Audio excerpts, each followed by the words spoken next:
Welcome back to another episode from the Critics Collective, Unpopular Opinion. Now, a lot of times we do this episodes for unpopular opinion. It doesn't necessarily mean that what I'm going to say or anybody on the show is going to say is unpopular opinion. Sometimes there's spoilers, sometimes there's reviews, sometimes we're just getting stuff off our chest, and sometimes that tends to be unpopular opinion. So today a little different, as we're talking about a video game.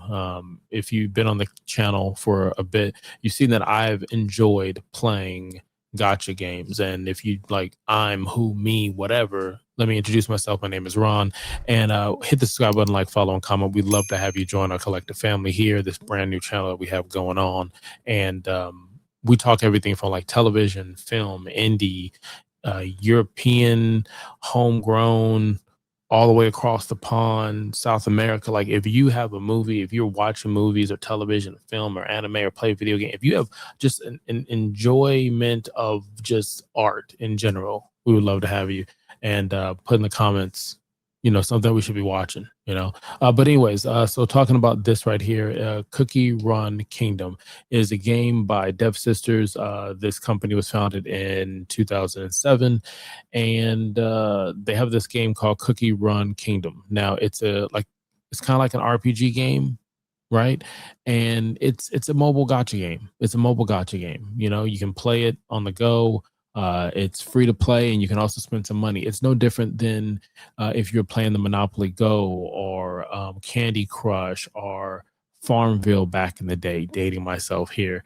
There's so many games. Like I'm playing solo leveling. I was just banned from a game, Nikki, Goddess of Victory. You can check that video out. Blue Archive I'm playing, Revenge 99. There's so many different mobile games that we play. Some of them are sports driven. Some of them are card based. Some of them are it could be, fantasy or, end of the world stuff, open world things that would make you think Grand Theft Auto, but mobile devices. It's just an interesting time to be alive. So for this one, I want to talk about the recent news, and we're hearing this more and more. I believe since COVID, whether you're a AAA company, big or small, you're realizing more now than ever that unfortunately they're not able to figure out the recipe about what makes a game successful. I know we look at a lot of times they'll show the Steam activity, and I'm surprised they still do that because a lot of companies don't show their activity on a peak of a game. They'll tell you the good stuff like over blah blah blah million downloaded, but then you don't know how many people left after the first 30 days or 3 months, or anything like that. It just feels like they're trying to figure out what the trend is after COVID made people sit at home and play games more and change kind of what they wanted, almost like music kind of changing over the decades. And this company had just dropped a game, and I can't remember what the name of the game is, and that's just a testament of what's going on. It was a 5 versus 5, kind of like Overwatch and stuff like that, using the cookies they have in this realm they created. Now, I believe this company got to start making a side-scrolling, like a running game, kind of a game like, not say Mario, but not a platformer in the traditional sense. And from then, they grew to this game here, and they've done some collabs and whatnot. Now, it's just, like I said before, it's just happening in this universe of video games, big and small, whether mobile or not, gacha or not, it's happening. Whether cities, states, or governments are changing the rules to gacha games or gambling or loot boxes or sport games, where FIFA and EA and the NFL and certain stuff got into conversations about people of a certain age opening, player cards, where you can go ahead and play.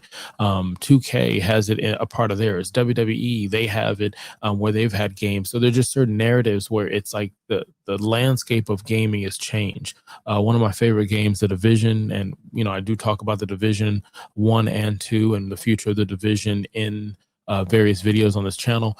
But even them, they're had projects that they've completely canceled. Like Heartlands was one that was canceled, supposed to be free to play and do something different. Well, as of right now, we won't see the light of day for that one. You do have a mobile game, Resurgence, that just came out not too long ago, but that was on the cutting room floor. Then it got resurrected respectfully, and it's out and about, and that's a mobile game for now.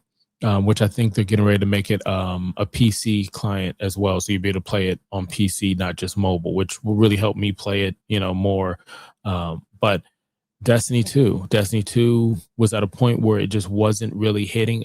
I came in for Destiny 2 at a really good part, not too long before the witch, some green themed witch type of thing that was going on for Destiny 2. And I came in at that point, not too far, a few months before, but I came in, that was the high point for me. And Sony, I believe, went ahead and bought Bungie. Bungie started working on Marathon. Marathon was supposed to go up against, Arc Raiders and Call of Duty and Battlefield. And I don't think it's getting that strong there. I may come back and talk about Destiny 2, but the rumor is, and it's leaning more towards facts, that Destiny 2 is one update away from being closed as well. And I say that to say this: it is common in mobile games for them to close the doors or the servers and stop accessing or letting us access the game. It's even going to the conversation of games because they're not physical anymore and they're digital. It's like watching what Sony's going through with the PlayStation 5. What do you own? What do you not own as far as games and music and media and things of that nature? And it's unfortunate because some of these games actually were good games or are good games. And just because whatever reason, it's just unplugging a server, not necessarily. And that game is gone forever. And it's unfortunate. Now, the recent development with DevSisters, basically, I did a video where it was like the good, bad, and ugly. It was right after or right at the beginning of the K-pop Demon Hunter collab with Cookie Run Kingdom. And that was my first collab. And it's very common to see collabs in gacha games. And I believe the way it works, which is no different than collabs really in general, it's a mutual understanding back and forth. You're like, hey, let's do this. Let's respectfully do this. Let's collab. And if you're able to, you can financially get something back and forth, more traffic, more views, things of that nature.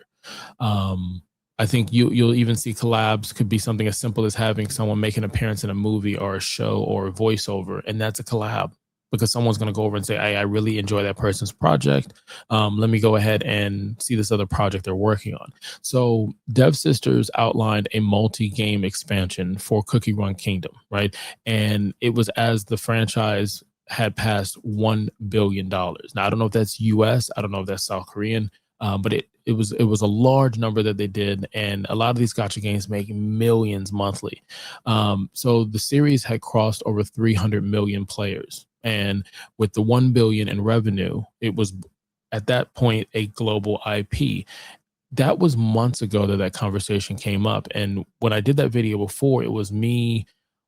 There's websites that will tell you the revenue of what games do around the world, and I looked at games like Nikki Warrior, Goddess of Victory, and I'm like, wow, this game's making $5 million. This game's doing this. Dragon something. There's some games where it was like, wow, they're making some in-game. I'm like, you're watching them make this money. And then I kept looking at like Blue Archive, which had a collab. I looked at Reverse 1999, and some of the games I was playing, I was like, wow, they're not really making as much as some of these other companies are. But, I don't understand that part of the business. I'm free to play anyway with all these games, so whatever. They'll let us know when they let us know. Fast forward to where we're at now, DevSisters' first quarter earnings or revenue would show for this year, 2026, that it plunged 34.4% year on year, with more than a year operating at a loss. Okay, so that's multiple years they weren't financially making a profit, at least what it looks like on the numbers. And I'm not going to bore you with the details because I don't know stocks like that. Somebody else in the comments can say exactly kind of what's happening, or maybe you have a sense of understanding these gacha games or mobile games, or maybe you're in the industry and we'd love to hear your view and your point on it. But the numbers would show that if you looked at their stock, which right now is like 4% at the time I'm doing this video, but if you look at it from the years, 1 year, 5 year, 10 years, you're looking at more than 50% loss on what we're seeing as far as them being traded in Korea publicly. So it's just an underperformance from the Cookie Run anniversary update. And it's just a weak new title launch. And it just hurt the top line growth. Now, management, they're trying to stabilize some stuff.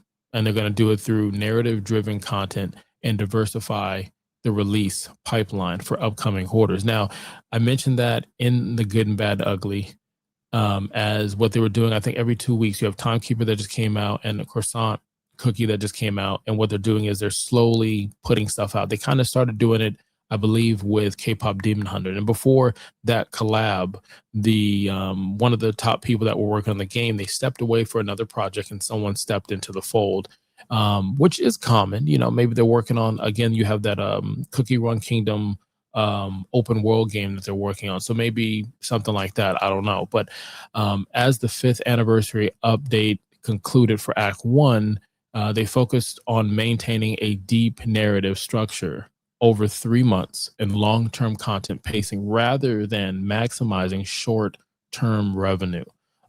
They have confirmed a foundation for long-term success with user immersion in the upcoming Act 2 that we're currently in now. And that last part, that was from them, the devs, you know, putting out something management wise for the rest of us to hear.